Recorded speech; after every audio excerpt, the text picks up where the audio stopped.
Hello, good evening. So, in the last previous video, I talked about the philosophy of social science, and there are mainly five different types of philosophies that actually govern our research that we carry out under the social science. So, research philosophies, people often say them as the research philosophies that govern our research. So, who are the major philosophers? That is the title suggests that we obviously deal with those issues over here. So there is, in the very beginning, there is the positivist idea or philosophy, research philosophy, and that philosophy is contributed by different philosophers. For example, the first one is Auguste Comte, who is also called the father of modern sociology. And what he did actually is he brought the idea of science, natural science, into the social science. Mainly, he adapted the things, aspects and beliefs that are very common to the natural science. For example, the best research based on the observation, sensual experiences, and measurement, experiment. All those things are very much important, or they are in the central of you know uh, Comte's idea of the positivist theory, research theory, or positivism. And yes, as I have already mentioned, that it treated observation as the base of knowledge. What positivism says, or according to the Auguste Comte, most of the Nepali people say that Auguste Comte, he is Auguste Comte, and he says, he highlights and focuses that the source of knowledge is observation. Through empirical observations, we can, get knowledge, or the source of knowledge is that one. And he purely invites the methodologies from the natural science to study the social science and realities of the social science. That is the main concern or focus area of the let's say of Auguste Comte in positivist theory, research theory. Another research philosophers, major important research philosophers to contribute the positive vision is Emile Durkheim. He is a French sociologist who said structural research. According to him, that social facts are also treated as external and measurable. The things that are happening in the society, the events and the facts, they can be externally observed and analyzed, or measured, according to Emile Durkheim. And he also used comparative methods in the social science and studied norms and cohesion. So this is how he contributed to the philosophy of positivism. Another important philosopher is Immanuel Kant, who actually lived or created an impact in the history from 1724 to 1804. He is a German philosopher known for work on reason. He developed or promoted the concept of reason in philosophy, mainly on the positivist social science. And Kant actually claimed the mind structures knowledge. So he claimed the mind structures knowledge. Our mind, actually determine structures or give, make a kind of, base and form of the knowledge. So mind plays a very vital role as per the Immanuel Kant. And he actually linked the reason to the categories of the societies, and he shaped the debates on objectivity. So these are the major contributions and key points of the Immanuel Kant. And there is another one is Karl Marx, and he is also a German, social theorist. and focused on economy and class. So he mainly studied labor and the power. He linked research with material conditions and explained social change through conflict. Social change is possible, but there is the conflict before any kind of social change. And this conflict is created by the material conditions and which is rooted to the labor and the power mechanism in the society. That is the contribution of, Karl Marx to the philosophy of research. Another fellow is obviously George Siemens. So he is also a German sociologist who studied interactions. So George Siemens focused on everyday relations, analyzed social norms, explained society through interactions. So he placed a very important role to the, interactions. He says that history as interpretation and, this is the empathic understanding and there is the certain rule of role of the historians as well as forms and content in social lives.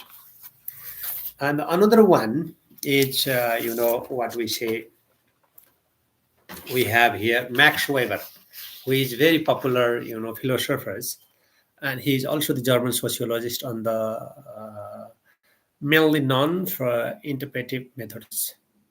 So Max Weber linked meaning with actions. So any concept they have good meaning once they are linked with the actions. If they bring some sort of actions and consequences, positive consequences, then only we have the worth meaning of any concept. Otherwise logical meaning is not sufficient to uh, perform the role in the society. So he also used ideal types of thought, which is mainly done for the communication and so on. So what Max Over does is he talks about the value freedom, value relevance, and ideal types created with ideal types. So these are the concepts that the Max Weber actually talks on. So in value freedom, what happens, according to him, social scientists must keep their personal feelings and political ideas separate from their research. The goal is to find facts and causes, not to push a certain moral view. This is called value freedom.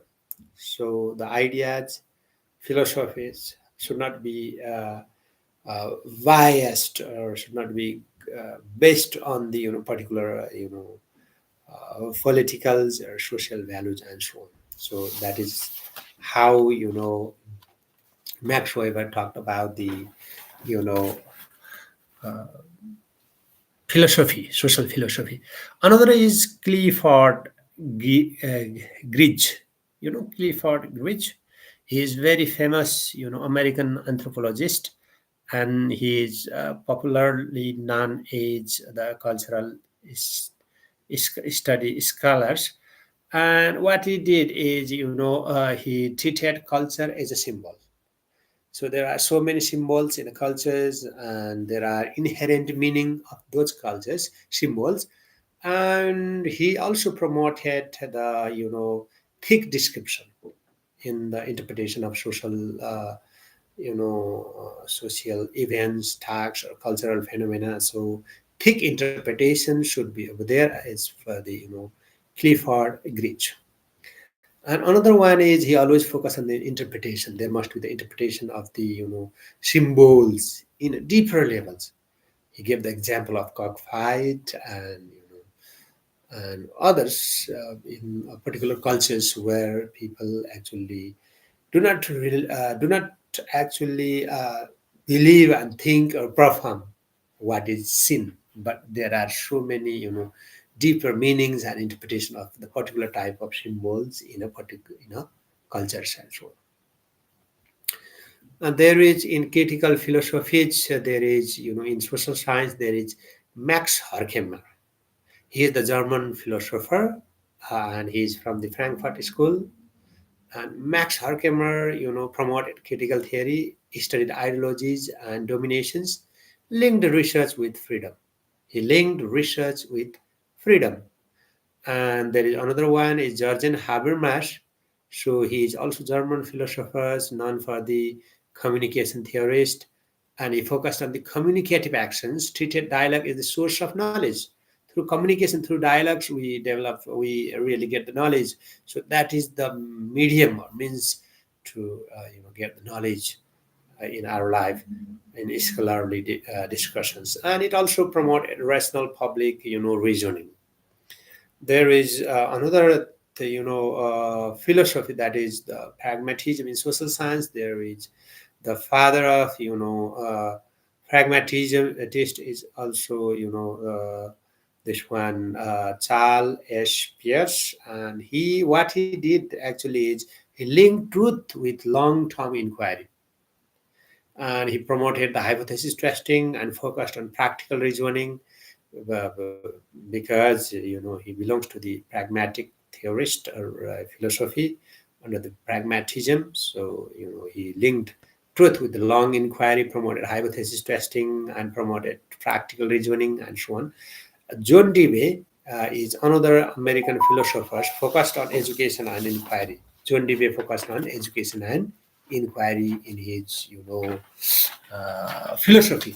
So he actually he treated research as problem solving, as for the John Dewey, and focused on the experience. He focused everything on the experience, and he promoted democratic inquiry. Those key points are really associated with the John Dewey, the pragmatic philosopher or pragmatist.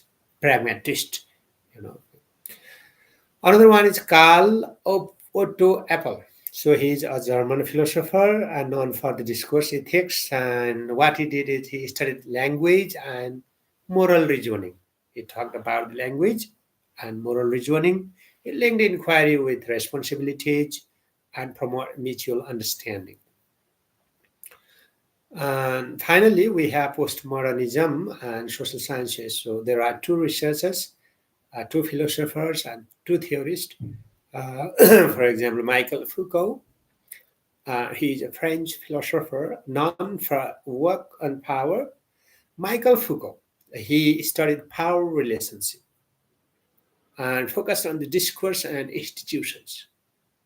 He studied power relations and focused on the discourse and institutions, explained how systems define truth. He explained. And there is another, philosophers, postmodernist philosophers. We often say that deconstruction. We understand him for the, philosophy of deconstruction, theory of deconstruction. He is also a French philosopher, and he questioned the stable meaning. Meaning is shifting from one place to another place, one person to another person, one context to another context. He really focused on the language and text. He studied hidden assumptions in writings. All those things are associated with the Jacques Derrida, who is the deconstructionist, theorist or philosophers. Thank you very much. These are some of the prominent, research philosophers who promote at the different types of research philosophies, from positivist theory to positivism to postmodernism, and they have contributed a lot regarding the putting forward the foundation and framework through which our research actually carry on based on the research philosophy at back. Thank you very much. Have a great time. Thank you.